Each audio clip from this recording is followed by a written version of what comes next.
Downtown Denver highlights so much history. Damian Pechota Yes. stands on Colfax Street, or History Colorado's mock-up of it, to talk about notable moments that have been neglected. We want to make sure that we're representing everybody, every creed, color of the rainbow flag that is the LGBT community. Pechota is a historian with History Colorado, hoping to preserve some of the past with a program called Heritage for All. It looks to add 150 sites to the National and State Register of Historic Places, recognizing underrepresented communities like LGBTQ folks. Across the nation, there are only about a little over 30 sites on the National Register related to the LGBTQ plus community. In Colorado, when we started this, there was only 2. Last month, the Boulder County Courthouse was added to that list. It was designated a National Historic Landmark as the site of the first intentional same-sex marriage in the United States. As someone who's part of the LGBTQ plus community, it fills me with a lot of pride.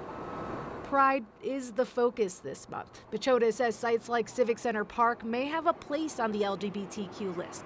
Not only was the park the original meetup spot for the gay community, in 1973, a Denver City Council meeting became known as Colorado's Stonewall, as it sparked a movement for LGBTQ rights. Colorado really has been an important place for the LGBT community.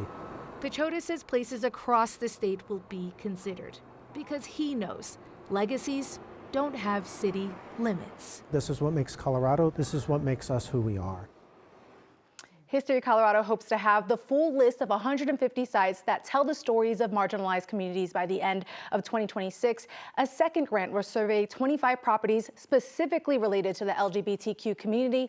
3 of the 25 will be nominated to the National Register of Historic Places. So pretty interesting stuff there. And I like too that it's Pride Month, right? But this will make Pride being amplified throughout the year. Good point. Not just for 30 days. Yeah, and another interesting thing they said is that for a long time, a lot of these places people didn't know about if you weren't in the community, right? A lot of this was quote unquote in the closet per se.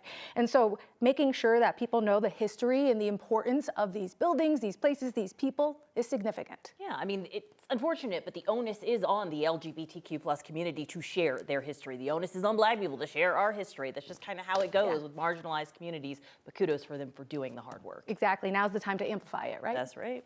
Lisa, thank you.